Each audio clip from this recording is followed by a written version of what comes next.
So a few weeks ago, I was on Twitter and I said, who should I get on the show next? Who do you want to see me interview? And one of the Nerds for Humanity viewers was like, you need to get, I think Chairman Wabbit is the Twitter handle, which is Isaac.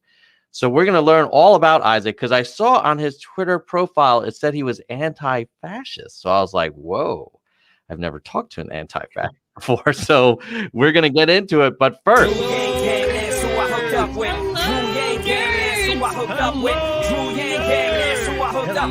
no place to hide now that he's arrived. I'm saying he ain't playing now with this campaign. Bang, dang, it's and Drew, come roll with the gang gang. Drew gang gang, that's who I hooked up with. Drew gang gang, that's who I hooked up with. Drew gang gang, that's who I hooked up. Yo, there's no place to hide now that he's arrived. I'm saying he ain't playing now with this campaign. Bang, dang, it's and Drew, come roll with the gang gang.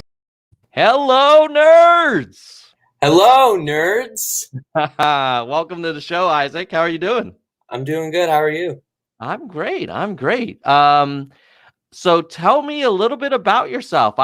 We've never talked before, so this is a kind of a surprise guest appearance. Who's Isaac? Well, I don't know. That really depends on what you want to know. I'm not that interesting other than my activities on the internet. So is there any specific question you'd like to ask? Because I don't know. Yeah. Well, maybe tell us a little bit about like what are the topics that you are most interested in, especially as it relates to stuff people share on the internet and conversations as it relates to policy or politics or anything like that. Well, I personally identify as a socialist, and I'm very interested on policies that can abolish poverty, basically. And that's what drew me to Yang's campaign. But when I first was interested in him, I was kind of just politically homeless, and I never really cared about politics until I heard him on the H3 podcast. And at first I was like, man, this dude's crazy. Like giving everyone $1,000 a month. That's insane.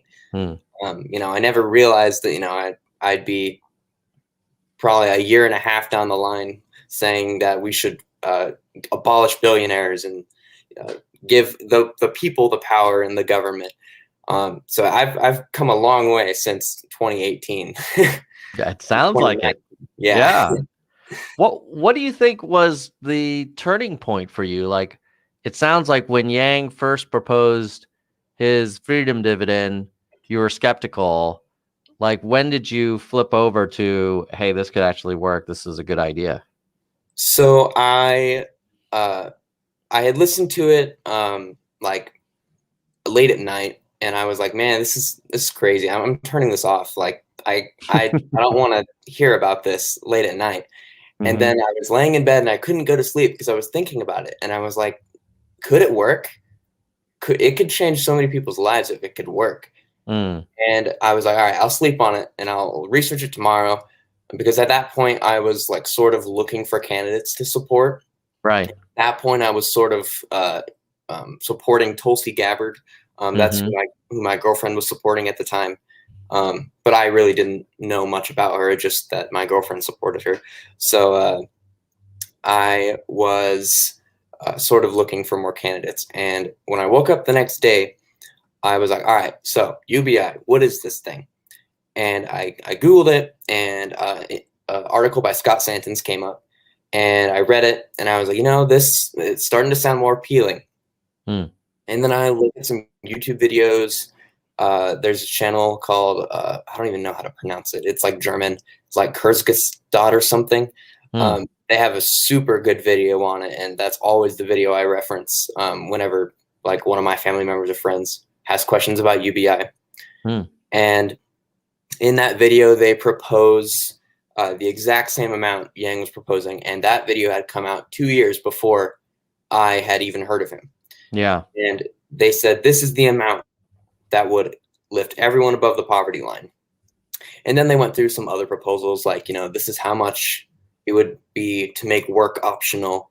This is how much it would be for stay-at-home, And so that was the turning point when I realized, you know, this could work. And then I tweeted out the next day. I was like, all right, I think this Yang guy is going to make it work. And that was back when I had like 100 followers. So like no one saw it. But yeah, that's sort of the turning point for me. And what was the transition like when Yang suspended? It sounds like are you still pretty active in talking about this stuff, or are you taking a break? So I was at the time, I was unemployed, and I was going out and looking for like jobs, and I was putting in applications, and I had just put in an application for a job that I was sure I was going to get. And then I walked out to my car, sat down, opened the news, and Andrew Yang suspends presidential campaign came up. And I kind of sat there and I was like, this wasn't supposed to happen. Yeah. We had a plan for this. And, you know, obviously Iowa hadn't gone how we wanted. And New Hampshire was sort of the last stand. Mm-hmm. And I just kind of sat there and I said, well, what now? And I don't know, back then I was still scared of the buzzword of socialism. And Bernie Sanders didn't seem like somebody I could throw my support behind. Ironic now. But at that point, I was like, you know, maybe Biden. But then, you know, his sexual assault allegations came out. And I was like, yeah, I'm not going to do that. So I voted for Tulsi Gabbard. Highly regret it now, given the transphobic bill that she put out recently. So yeah, I voted for her in my state's primary. But at that point, Biden was going to get the nomination anyway. So it didn't really matter. But, you know, as the time went on after the primary was over, I started meeting more people on Twitter, and, you know, my horizons broadened. And I met his Twitter handle is Talents of Yang. I met him. He's super awesome. And I met Comrade Waluigi. He's super cool. They're both you know, leftist, socialist Yang gang, and that kind of taught me the ropes of like leftism and things like that. And I used to have a pinned tweet in my on my Twitter about how I think Yang is a secret socialist because of, you know, the little nuggets hidden in his policies. And literally one of his policies is like Marxist labor vouchers that he just renamed. And I thought that was super interesting. So I used to have a long thread. I accidentally unpinned it and I just haven't put it back yet. So it's in there somewhere. Maybe it'll be up after this is over. But yeah, that was sort of the transition. You use the term anti-fascist, which, you know, some people may assume means Antifa. I was curious, what is your thought about Antifa and what they're up to? And so my view of Antifa, during all the rioting and the Black Lives Matter protests and things like that, Antifa is always at the forefront of violence in these riots. And normally they get a bad rap for it. You know, Fox News, even CNN takes it out of context. They only show the worst parts and they don't show what happens beforehand. And being an anti-fascist to me means that you're willing to stand up for the guys who are being oppressed. And you know, maybe Antifa, you know, that it's not really a group, but the people that show up at the riots, sometimes they take it a little too far. And I will agree with that. You know, making people kneel down and raise their fist, like forcing them to do that, that's a little too far to me. But like, they're always the people who defend against counter protesters like the Proud Boys or white supremacists. They're the people who fought the KKK at Charlottesville. And without them there, who knows who could have like gotten hurt or died, or, you know, there would have been a lot more without them. And, you know, I feel like sometimes they get too much of a bad rap for it. Like, you know, violence is not something I always condone, but when it is defending someone from a possibly even more violent group, I think sometimes it's necessary, but it's always a last resort. I don't think it should ever be the first choice of action. And what's your sense? You mentioned that you had thought about supporting Biden, then decided against it. Now that he's in office, what's your read on the first month or so of the Biden presidency? Well, I did vote for him in the general election. I didn't feel like voting for a third party candidate would help at all. But yeah, I voted for Biden in the general election, and I was cautiously optimistic. I'm still sort of cautiously optimistic. I think he did a good thing by stopping the pipeline, the Keystone pipeline that went through native land. That's probably one of the best things he's done. I do think he's moving a little too slow when it comes to COVID relief, and especially everything happening with the Texas power outage right now. I think he's moving a little too slow in terms of that. And also, I think he totally lied when it comes to $2,000 checks. That was what he campaigned on for Georgia. That's what the Georgia Democrats promised for the runoffs. And now they're trying to say, we meant 1,400. That's not what they meant. They were saying 2,000. And we all know what they meant when they said 2,000. And now they're trying to tell us they meant something else somehow. Yeah, so I guess it's an interesting topic in that I know a lot of people are really frustrated about the 2,000, 1,400 discrepancy. On the other hand, it is a $2 trillion stimulus plan with a significant amount of money for public services, for small businesses, for vaccine acquisition and distribution. I mean, it's not like I don't remember Trump taking these kinds of moves. He would just kind of dismiss it. It's definitely better than anything Trump has put out. Yeah. And definitely. But I still think that, this kind of crisis, especially being almost a year into it at this point, and we're still seeing record levels of unemployment. We're still seeing deaths every day, like sometimes higher or as high as 9/11 every single day. Yeah. And I feel like, if $2 trillion, that's awesome. But I feel like more can still be done. And, radical change is needed for radical problems. I always say that, like, if something really bad is happening, you need to put as much money and time into this so we can fix it as soon as possible. And, even if it's a one-time $2,000 check while we get all these vaccines happening, I would very much prefer recurring and retroactive. But if it's just one-time 2,000 and then we just attack the vaccine distribution, we support small businesses as much as we can, we have to move fast or it's going to get worse, especially with all the power outages happening in Texas right now. And what would you say to the Trump Republicans who are saying that the $2 trillion is way too much and that it's going to blow a hole in the deficit, and this is just sort of a liberal Democrat wish list, and it's not a unifying bill. It's going to be potentially passed without a single Trump Republican voting for it? Well, they never cared about the deficit when Trump was president. They didn't care. They wanted to pass what they wanted, and Trump tripled the deficit when he was president, and you don't see any one of his cronies complaining about that.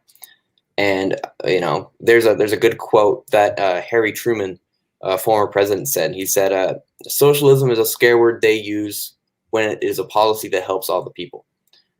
And you see that a lot with Republicans. They say, "No, you can't give people $1,000. It's socialism." But not really. like, Yeah. Republicans nowadays, they just want to stop everyone from getting help because the government is getting too big.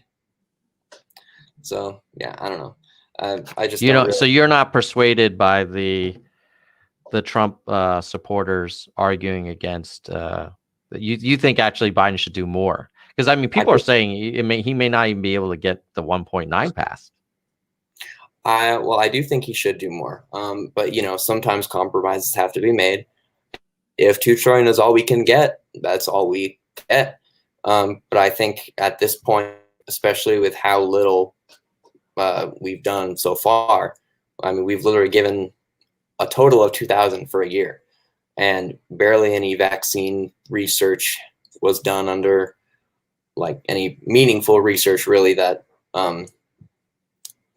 yeah. So I feel like there's always more we can do, but I feel like just saying we can't do this because it's socialism or whatever, that's not the right approach. I think we need to help everyone as much as we can and worry about all that, the deficit later. Like, now's not the time for that.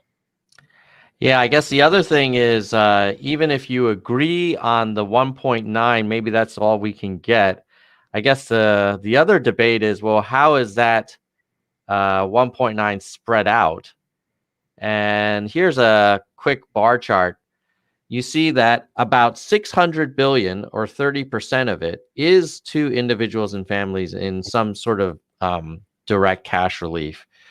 But there's a good amount that's going to large businesses, small businesses, still less than as a percentage than are going to families, state and local government, and then public health.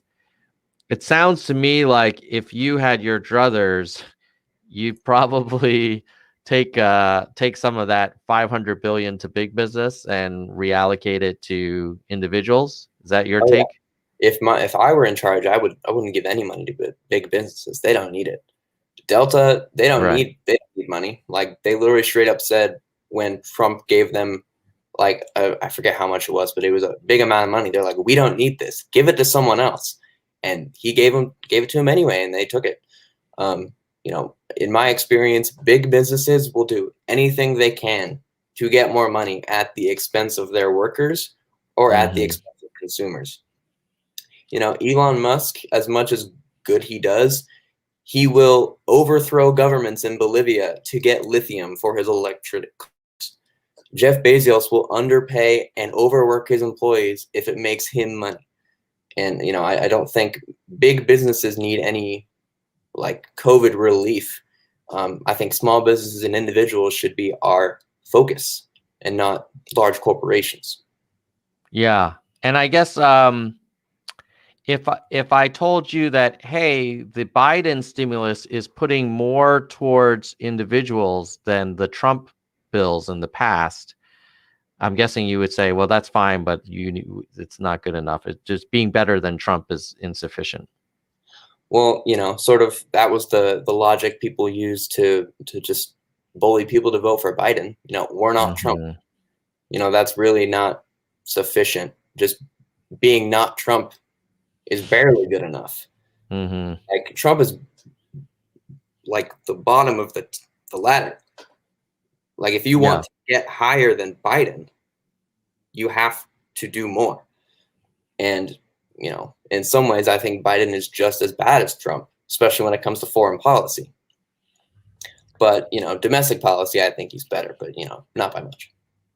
One of the interesting things about your advocacy for, let's call it socialism as you described it, is that a lot of Trump supporters are from in kind of economically communities, and they're very anti cash support or any kind of government assistance. And I think there's a large percentage of Trump supporters who really do believe that all you need to do is build a wall on the southern border and add more tariffs on China, and everything's going to be fine. Mm-hmm. Like, have you ever chatted with Trump supporters who are struggling and are frustrated and have anxiety financially? And like, how does that go when you kind of cross paths?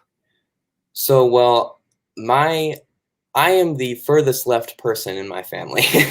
Mm, um, I have a uncle who is a borderline white supremacist, and that those interactions are always strange, to say the least.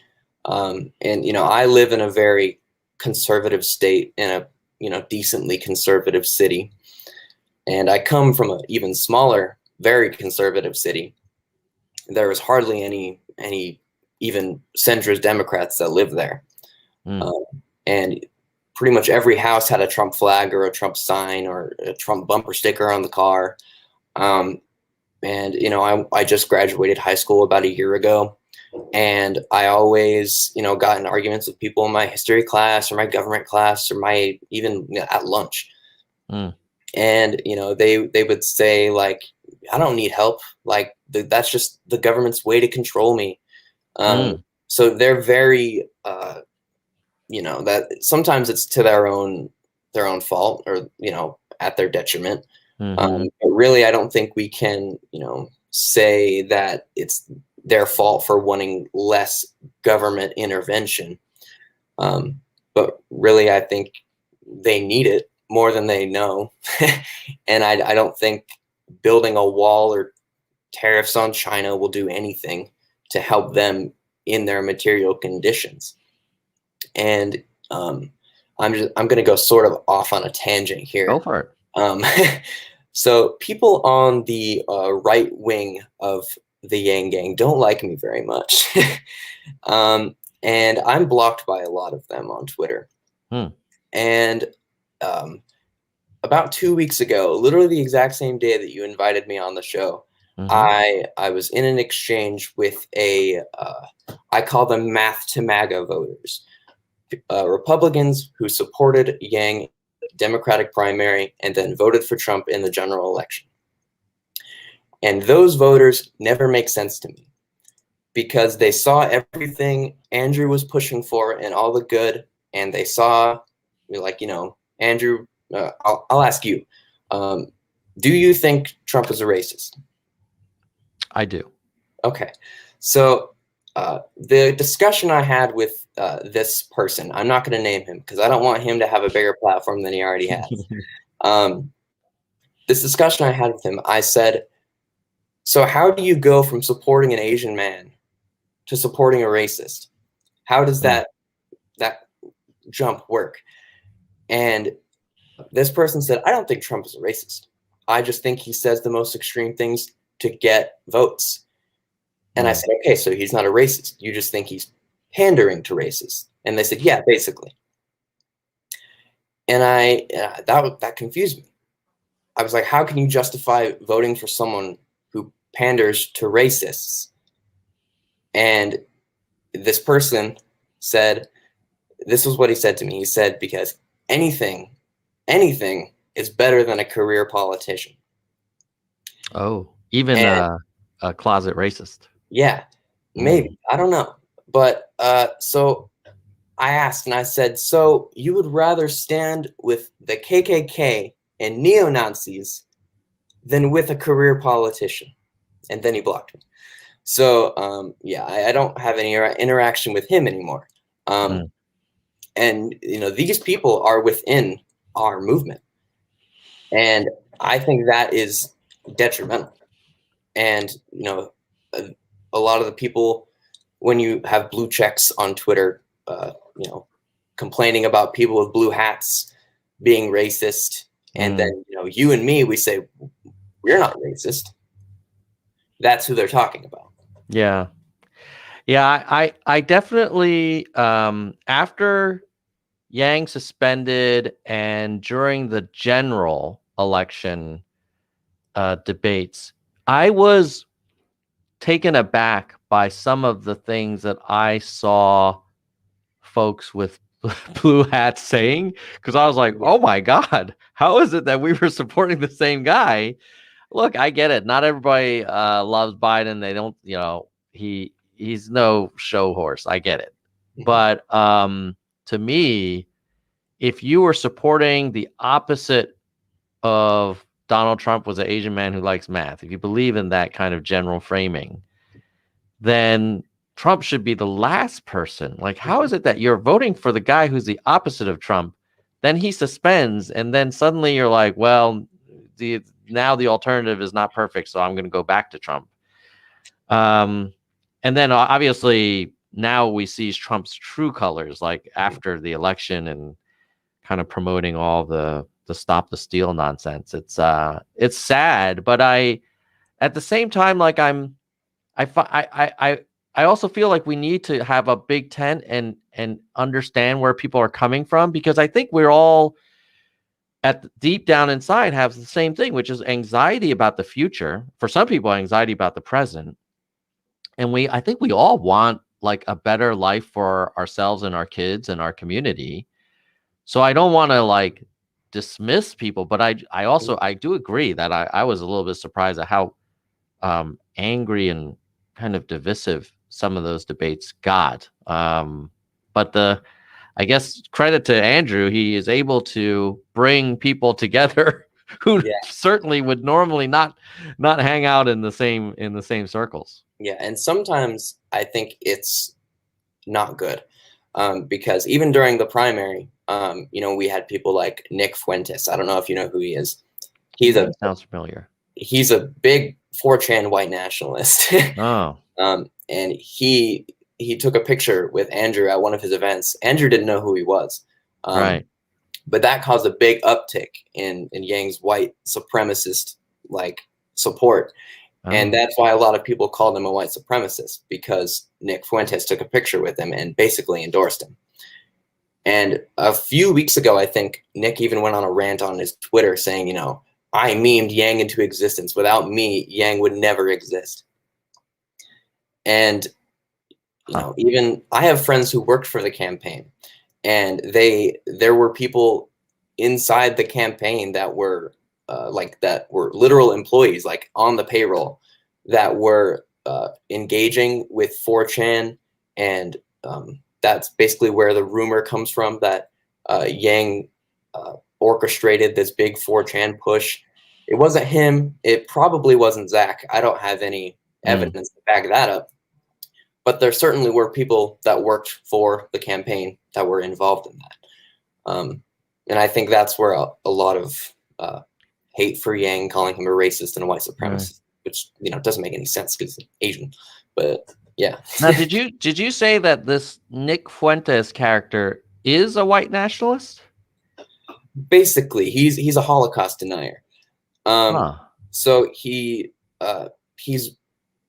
always he has a YouTube show, and he started the Groyper movement. I don't know if you know what that is. Mm-mm. It's basically a movement within the Republican Party to normalize far right positions.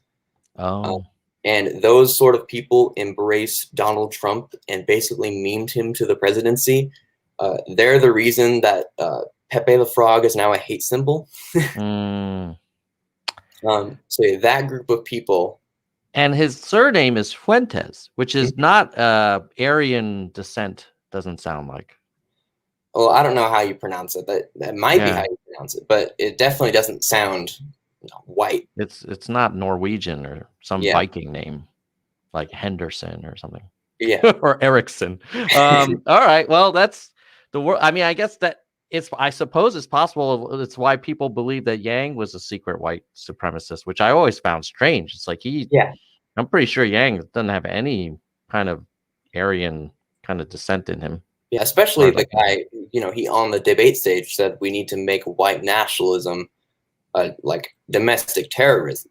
Yeah. On the debate stage on national TV, he said that, and people still called him a white supremacist. It's very strange. Yeah. So what are your thoughts on how do we go forward from here, assuming that Joe Biden is sort of a transitional president, which I think actually is exactly what this country needs. Like, we are so divided right now. We need to start coming together. What do you think comes in 2024? Well, it's kind of all up in the air right now. It really depends on whether or not Biden decides to run again, which I saw some reports saying that he is going to seek a second term. But, if he lives to then, and it would also depend if Trump runs again, if he gets arrested before then or dies, they're both pretty old.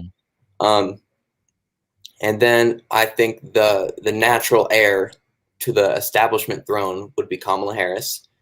After her, it would probably be Pete Buttigieg. And I don't see anyone after them who the establishment would pick. If Joe Biden does not run again, and Andrew does not win the mayor race, which I hope he does, I think he needs to. If he loses the mayor race, I think his career in politics is over at that point. Because, finished 7th in the presidential primary. If he loses the mayor race, if he's a front runner right now and he loses, he's done. And I think we need to move on if he loses. And if he loses the mayor race, there's still a chance he could run for president, but I don't think he would have the same amount of support if he were to win the mayor race. And if he wins the mayor race, he needs to wait until 2028 or even 2032 to run for president again, because he needs to have the experience of being mayor. And so it's really all up in the air. It depends on whether or not Biden or Trump runs in 2024. And for the Republican side, Ted Cruz might run, Josh Hawley might run, even Donald Trump Jr. might run, Ivanka, it's really all depends if Trump runs. Are you surprised? I've been quite surprised that Donald Trump Sr. has been so quiet. I would have thought he'd be calling in to Fox and Friends and going on Hannity and hanging out on OAN and Newsmax and kind of I know that he calls onto Fox sometimes. I haven't seen any mention of him on OAN, or at least, have him on there. Yeah. He seems to be way quiet, right? Well, probably because he's suspended from Twitter, but that's normally. But I mean, if he wanted press coverage, he knows like how to get it. Like people created, right? He created a whole new office, like the office of the former president. Right. He created that with like a seal and everything and flags. Yeah, it's sort of like a president in exile in Florida. What do you think? Do you think he'll run again? I feel like he's probably getting tired. I mean, bro had COVID, had to he did get put on oxygen, got all these experimental drugs. Like, who knows what the long-term effects will be in him? And he's no spring chicken, and he's more, he's overweight, let's just say. So I would be surprised if he had it in him to run again. And, what I've seen from my family members and the people in my town, it doesn't matter what condition Trump is in. If he runs again, they're going to support him. And my grandma even said she would support him if he was on his deathbed. She would vote for him. Oh, really? Yeah. Because his mental acuity seemed to be degrading over the course of his first 4 years. So I would imagine it'll be harder for him to be kind of on his game in 4 years, right? Well, yeah, but his supporters don't care. They don't care what mental state he's in. They thought it was great when he passed his cognitive test, which his doctors recommended he took because they thought he might have dementia. They thought it was great. They're like, he passed. Amazing. They shouldn't have been surprised by that. Yeah. And if I don't know if Trump is going to run again. It really depends if what happens with his lawsuits. Because there's a rape case against him right now. They're requesting his DNA. There's a former mafia investigator investigating his tax returns. Those two are the biggest cases against him right now. And if either one of those comes out unfavorably for him, he could be going to prison. So it really depends what happens with those and whether or not he's still alive or able and like physically fit to run in 2024. He might, tease it, but I don't know. I don't know if he'll make it official. Yeah, but it sounds like it sounds like you have family that are sympathetic to the former president, and if he ran, they would not be tempted to go for a Nikki Haley or a Hawley or any of those other characters, that they would pretty much be like instant Trump supporters. Basically, anyone who ever criticized Trump, they don't like. They don't like Mitt Romney. They don't like Nikki Haley. Some of them don't even like Josh Hawley because of his $2,000 stimulus check bill with Mitt Romney. Yeah. Or Bernie Sanders, not Mitt Romney. So really, they're just they're not even Trump supporters. They're just followers. Really, they'll do anything that like Trump a cult says. Almost. Yeah. Oh yeah, basically, yeah. Yeah. I don't like to use that word, but yeah, it's a cult. Yeah. I mean, I was just talking to a friend of mine, and we're definitely not Trump supporters, but we were remarking to each other how Mike Pence, for all of his faults, on January 6th, had he made a big stink saying, I don't accept these results, I refuse to certify them, blah, blah, blah. Like, can you imagine how split the country would have been? And it would have only further justified the insurrection. And so, and I know that Pence may have kind of kissed his political future goodbye, because I don't think a lot of Trump supporters, they don't really like Pence, even though for 4 years, Pence was the most loyal of loyal VPs. So I guess I'm going to say kudos to Pence for, like, when the time came to do something that was very politically unpopular for himself. He did the right thing. But yeah. Is your family, of the Trump supporters in your family, what do they think of Pence? I honestly don't know. They don't talk about Pence a lot. They mostly do talk about Trump. But on January 6th, I know my family was very disappointed in Mike Pence. I don't know if that affected, their future chances of possibly supporting him. No. But I don't know. And I have family members who are pretty high-ranking government officials. I have my great uncle. He's like a 3-star general in the military, and he's a diehard Trump supporter. He would follow Trump to the ends of the earth, and I think that's sort of scary. Like, having people that high-ranking willing to do anything for Trump is insane to me, and I don't know if I'd ever understand it. Do you think their support translates to his next of kin? Like, how do they feel about Ivanka, or was it Lara Trump, the daughter-in-law? Are they ready to back the whole family? Well, I think that his children, out of his children, that they would most likely support, it would be Donald Trump Jr., loudest out of them. Yeah. And even Eric Trump, maybe. But I think Don Jr. is definitely the next in line for the Trump throne of support. It's really weird to me. It's so weird, because a lot of Trump supporters are, working class, middle class, and Don Jr. did not grow up, working the land, let's say. Well, none of them. Not even Trump Sr. or Fred Trump. Yeah, that's true. It's so strange. It's so strange that this, like, Park Avenue crowd is suddenly like the leadership of quote unquote middle America. But there you have it.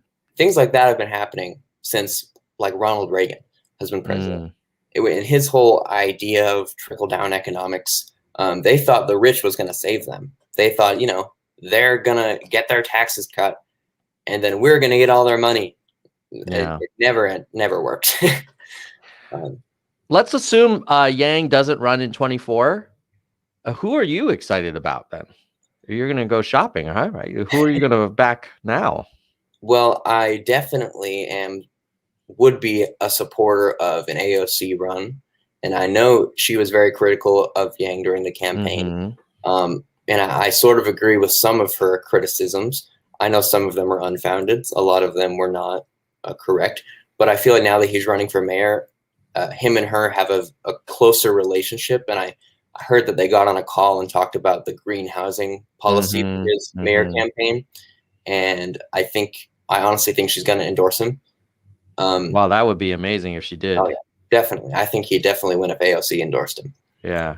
If she endorses Adams or Stringer, that could cause some problems for Mr. Yang, right? I don't think she'll endorse Eric Adams. Eric Adams too rich for her to endorse.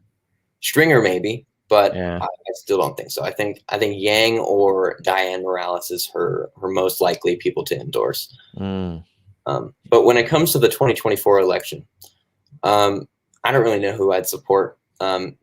Honestly, if it probably won't happen that anyone would challenge Joe Biden if he were running again. So that might be off the table. 2028 rolls around. I'll probably just support the most progressive candidate, whoever that may be, whether it's AOC or even if Bernie Sanders runs again. I don't think he will. My man's got to take a break. He's impressive, that guy. I mean, he's older than Joe Biden, and man, he looks good. Like, he's doing good. I gotta say, I'm not a big Bernie fan, although I did support him in 2016 primaries. But I was kind of disappointed in Warren. There was a point where Biden only had about a third of the Democratic Party support, and the rest was between Warren and Bernie.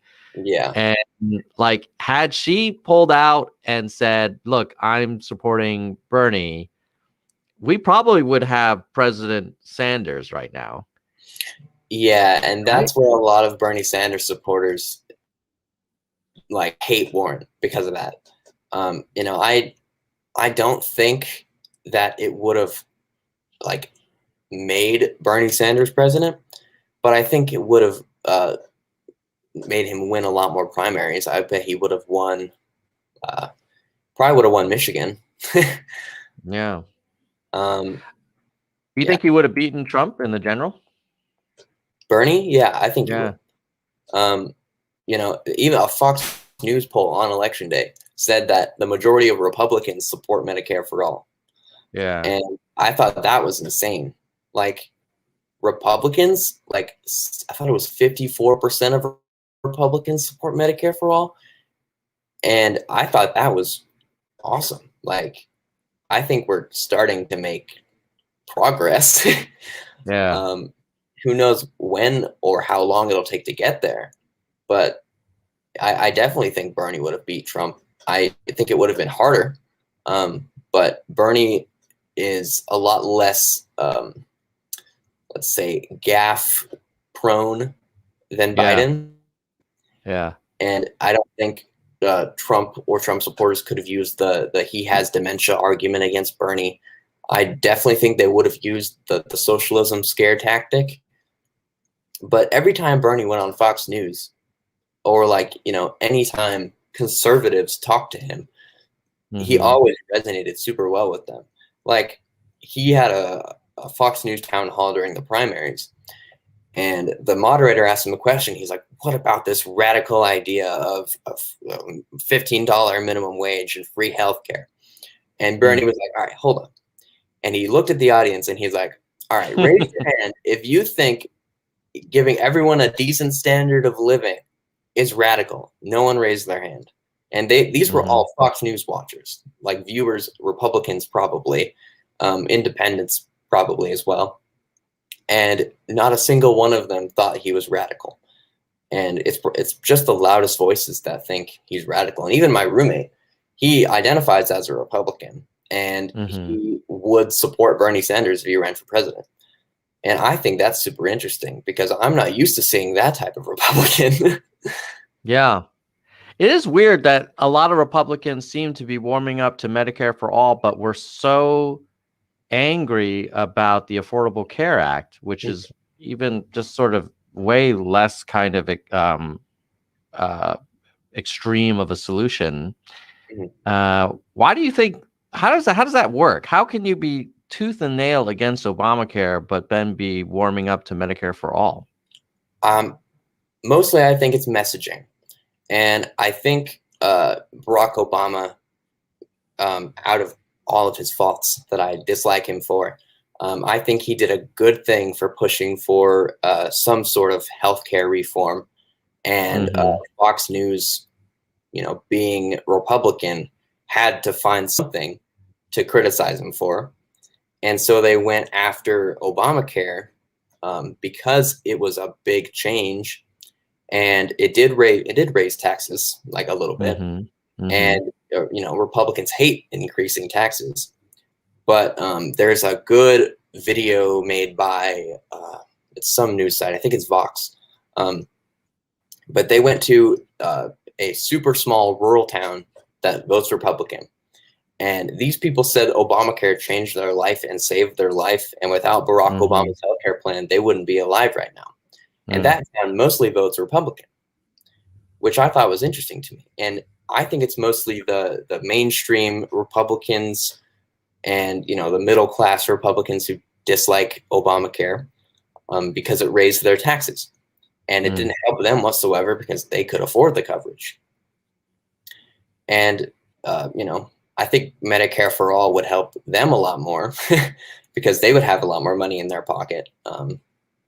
Taxes would go up more, but the amount they'd be paying in taxes would be a lot less than they're paying for private insurance.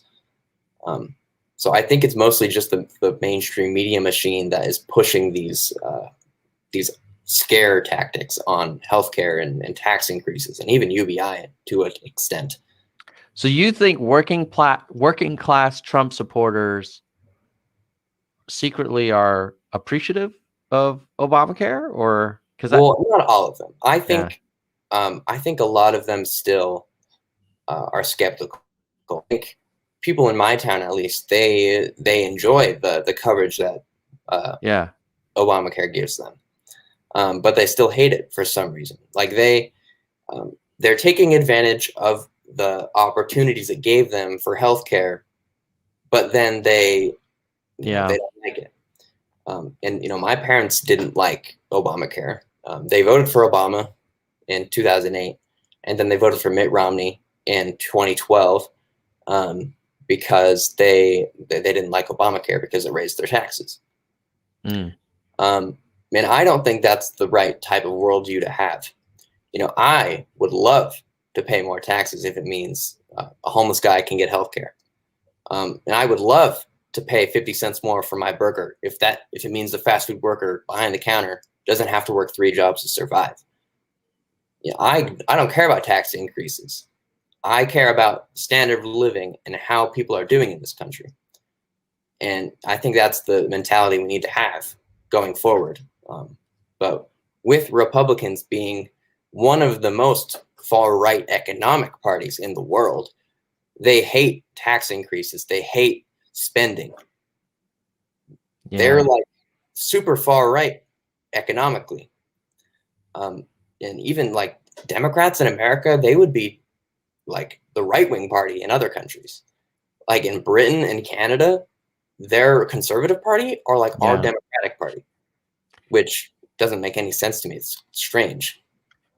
Yeah, not a lot makes sense these days. I mean, even if you accept that the Republican Party historically is very conservative, then that party should also be really concerned about the annual budget deficit and the national debt. Oh yeah, they only care about it when a Democrat's in power. Right, and care when a Republican's in power. Yeah, and they should not be trying to bail out airliners and other national kind of corporations, but they do. I mean, they did under the Trump leadership. So it's a weird combo that is the modern day Republican Party. I think, a lot of like if you look at Romney or Jack Kemp or John McCain, I don't think they would recognize today's Republican Party. I think they would be like, what the hell's going on here? Yeah. And I think Mitt Romney has his own faults too, but he is probably one of the better Republicans. I still don't like him, but I think he has more, say, integrity. Yeah, I mean, he makes sense. Like he's internally consistent. He has principles. Mhm. We may not agree with his worldview, but like, okay, he's kind of like doing what, kind of looking at problems the way you would expect a rational person to do it that has those beliefs. With the Trump leadership, whether it was like, oh, I'm for free trade, but I want to add these tariffs on, China, or I'm pro-immigration, but I want to build this wall, like whatever he did, his supporters would find a way Oh yeah, to somehow be like, no, no, no, that's fine, that makes sense. It's like, no, none of this shit makes sense. yeah. Right. Yeah. So And like with Trump's immigration policies, even like going back to the Trump being a racist, they will find any way to justify Trump's racist policies. And when he justified building a wall, saying Mexico is sending their worst, yeah, some of them are good. That was the thinking he justified the wall with. He said most of them are criminals, some of them are good, which is just inherently a racist statement. And same with like the Muslim ban. He said, we're going to ban all Muslims from these countries, but we'll make exceptions for Christians. yeah, It's not anything about the country. It's about the religion and the people.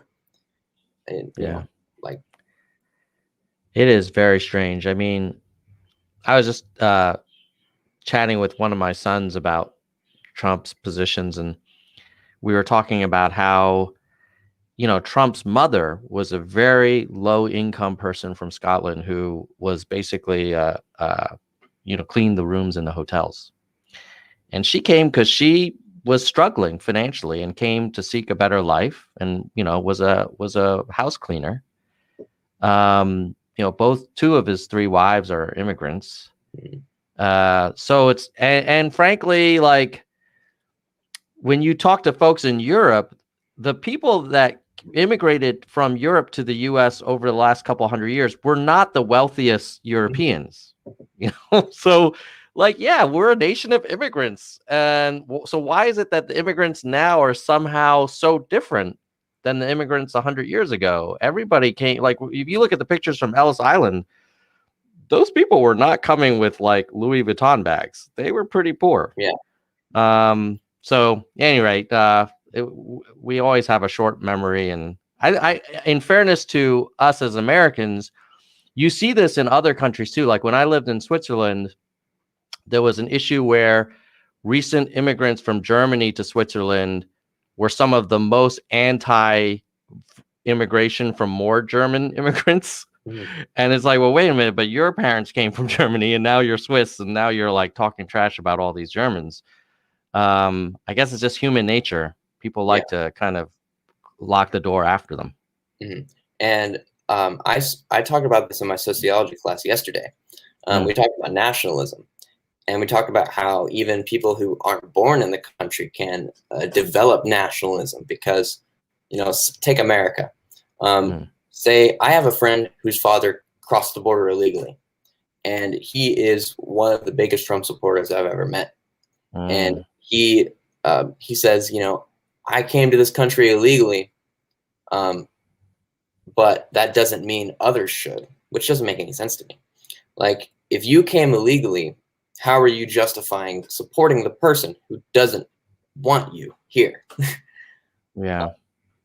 And he's one of the most patriotic, I guess. Nationalists is what I'm looking for.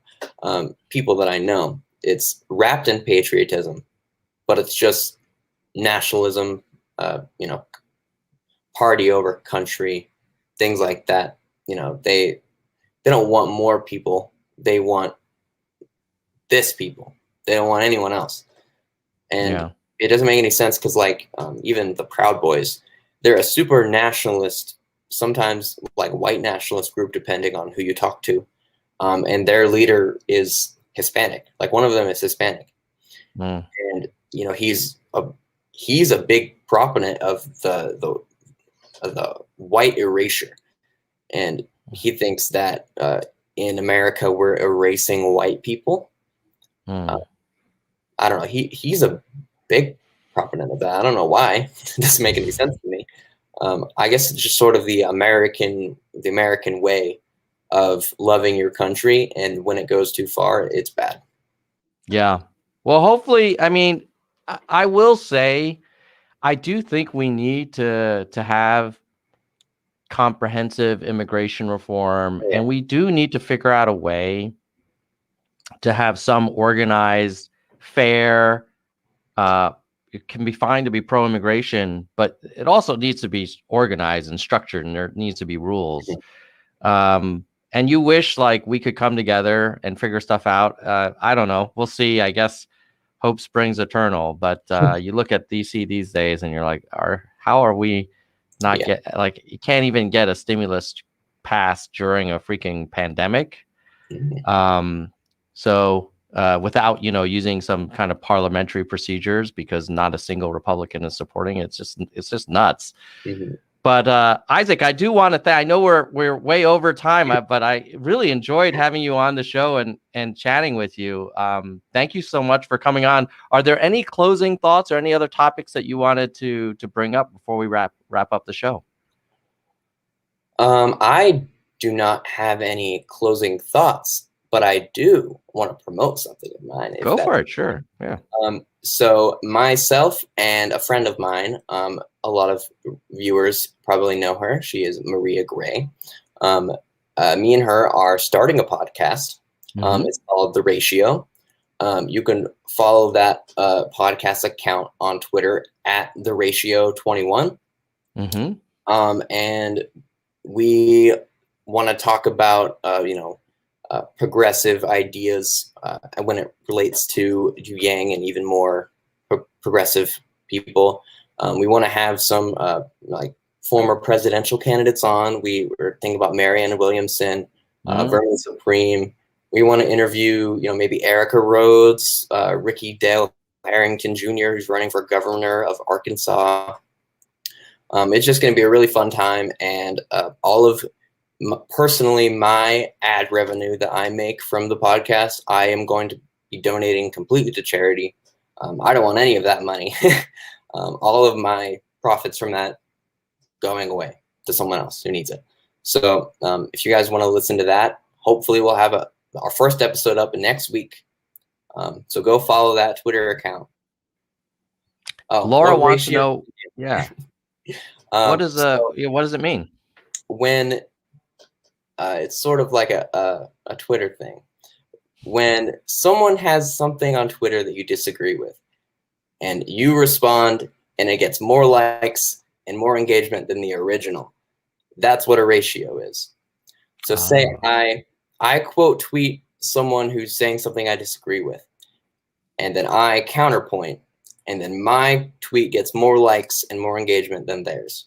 That's a ratio. And sometimes you can, ratio with something funny. Like whenever I see a transphobic comment on Twitter, I quote tweet it, and I'm like, ratioed by this fly-ass chicken with some nice shoes. And then it gets more likes. And it's so funny. So that's what a ratio is. And we thought it was a funny name for a podcast.